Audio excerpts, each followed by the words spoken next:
بسم اللہ الرحمن الرحیم۔ آج کا سبق، سب سے پہلے دعا۔ بسم اللہ الذی لا یضر مع اسمہ شیء فی الارض ولا فی السماء وہو السمیع العلیم۔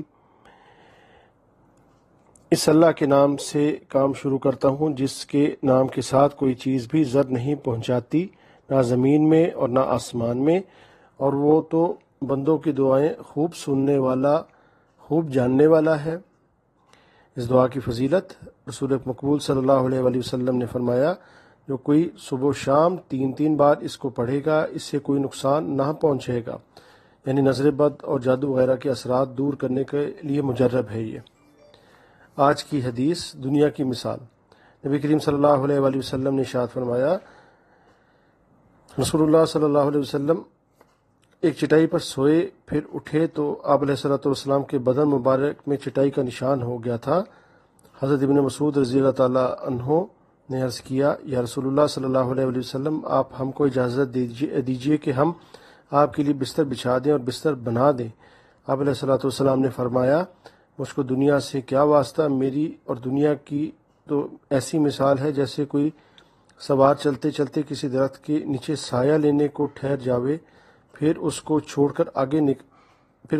کر آگے چل دے۔ آج کا ادب، جب کوئی بات کر رہا ہو تو درمیان میں بات کاٹ کر اپنی بات نہیں شروع کرنی چاہیے۔ آج کی تعلیم، اخلاص کی قدر و قیمت۔ اخلاص یہ ہے کہ ہماری نظر ہمیشہ آخرت کے نتیجے اور اللہ تعالیٰ کی رضا پر رہے۔ دنیا میں اگر لوگ قدر افزائی یا مدح سراہی کریں تو اس سے ہم مطمئن نہ ہو جائیں، بلکہ یہ فکر رہے کہ معلوم نہیں ہمارا یہ عمل اور ہماری یہ کوشش اللہ تبارک و تعالیٰ کے نزدیک قابل قبول ہے یا نہیں۔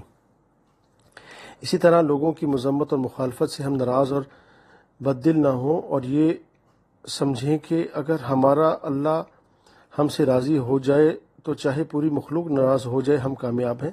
غرض یہ کہ لوگوں کی تعریف اور مذمت کا خیال دل سے بالکل نکل جائے اور 100% توجہ اللہ تعالیٰ کی رضا پر لگ جائے۔ اگر اخلاص کی صفت حقیقتاً اندر اتر جائے گی تو اس سے اعمال کی قیمت بہت بڑھ جائے گی، دلوں میں خوشی بھی پیدا ہوگی اور کسی کی تکلیف سے شکایت بھی نہیں ہوگی۔ آج کی معلومات، سب سے پہلے فجر کی نماز حضرت آدم علیہ السلام نے پڑھائی۔